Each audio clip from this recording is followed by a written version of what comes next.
ជំរាបសួរបងប្អូនទាំងអស់គ្នានេះជារបៀបធ្វើត្រីត្រកួនចារបៀបធ្វើងាយស្រួលធ្វើណាបងប្អូនសំខាន់គឺយើងឆាត្រកួននឹងឲ្យមានរសជាតិឆ្ងាញ់ទៅត្រីត្រកួនមុខនោះដឹងតែឆ្ងាញ់ហើយតែអញ្ចឹងដើម្បីដឹងពីរបៀបធ្វើយ៉ាងណានោះសូមបងប្អូនតាមដានទស្សនាវីដេអូរបស់ខ្ញុំទាំងអស់គ្នាដំបូងខ្ញុំត្រៀមគ្រឿងផ្សំខ្លះមានខ្ទឹមក្រហមនោះ1មើមនេះខ្ញុំយកវាមកច្រាំ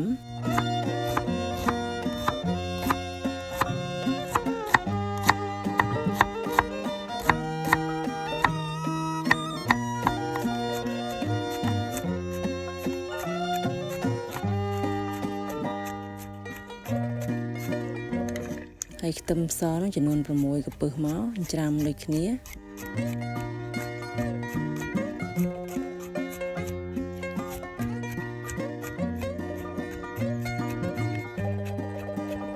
ចំណែកម្ទេសវិញនេះខ្ញុំដាក់ម្ទេស2មុខបងប្អូនមានម្ទេសដៃនាងហើយនិងម្ទេសម្លេហើយម្ទេសម្លេនេះខ្ញុំមានតែម្ទេសក្រៀមបងប្អូនជានេះខ្ញុំដាក់ម្ទេសក្រៀមតែម្ដងទៅចំណែកត្រីវិញនេះខ្ញុំយកត្រីក្រហមបងប្អូនពីព្រោះត្រីក្រហមវាសាច់ច្រើនហើយវាឆ្ងាញ់ណាហើយខ្ញុំយកវាមកឆូតចឹងមកដើម្បីដែលយើងបំពងវាឆាប់ឆ្អិនដល់ខាងក្នុងរួចហើយនេះខ្ញុំចាក់ប្រេងឆាចូលក្នុងខ្ទះឲ្យច្រើនបន្តិចពីព្រោះយើងបំពងត្រីត្រូវការប្រេងឆាច្រើនហើយនេះខ្ញុំដាក់ម្សៅបំពងស្រួយនឹងចំនួន1ល្ព្រាបាយចូលហើយត្រីយើងបំពងចេញមកគឺថាវាស្រួយ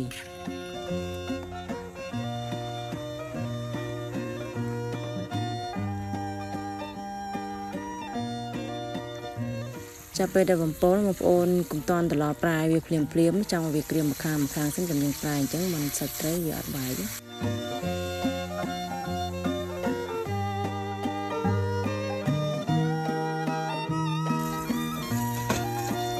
ហើយខ្ញុំចាប់ដើមមកឆាត្រកួនខ្ញុំដាក់ប្រេងឆាចូលក្នុងខ្ទះឲ្យក្តៅបន្ទាប់មកចាក់ម្ទេសខ្ទឹមដែលយើងបានត្រៀមទុកមុនហ្នឹងចូលមករួចឆាឲ្យវាឈ្ងុយសិន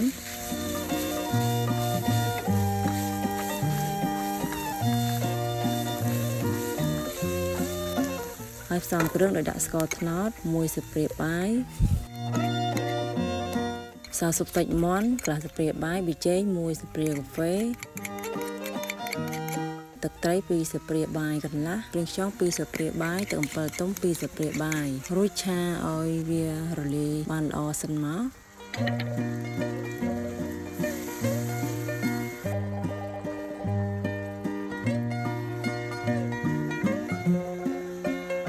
ចំណែកនេះជាម្សៅម្ទេសកូរ៉េបងប្អូនខ្ញុំដាក់ដើម្បីជំនួយពណ៌បើបងប្អូនមិនមានមិនបាច់ចំដាក់ក៏បានដែរណាហើយម្សៅម្ទេសនេះវាអត់ហឹរទេតបមកនេះខ្ញុំដាក់ត្រកួនដែលនេះខ្ញុំបានសកស្ត្រាំទឹកវារួចហើយនឹងចំនួនកន្លះគីឡូហើយត្រកួននេះដែរជាប្រភេទត្រកួនស្រែដែរបងប្អូនខ្ញុំបានយកត្រកួនសទៅណាយកត្រកួនស្រែអញ្ចឹងវាឆ្ងាញ់ហើយនេះខ្ញុំ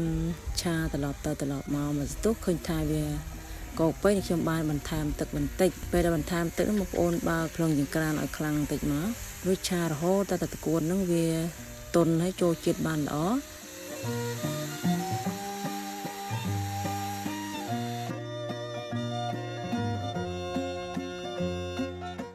តែប៉ុណ្ណឹងមករួចរាល់ណាយើងយកមកត្រាប់បាតចានរៀបត្រីពីលើអញ្ចឹងតមកដាក់ត្រកួននៅសល់ហ្នឹងពីលើត្រីអញ្ចឹងមករួចស្រោចទឹកឆាហ្នឹងពីលើអញ្ចឹងទៀតដើម្បីឲ្យវាមានជាតិទេបងប្អូនហើយពេលយើងហូបយើងយកត្រាប់ជាមួយត្រកួនទៅមកគឺថាឆ្ងាញ់មែនតើអញ្ចឹងបងប្អូនអាចសាកល្បងធ្វើហូបបានណាហូបម៉ូនេះមិនពិបាកធ្វើទេអញ្ចឹងវីដេអូរបស់នេះខ្ញុំក៏សូមបញ្ចប់ទៅត្រឹមហ្នឹងដើម្បីទស្សនាបានវីដេអូថ្មីសូមបងប្អូនចុច follow page និង subscribe YouTube channel របស់នេះខ្ញុំម្នាក់មួយផងចាសសូមអរគុណសូមជម្រាបលា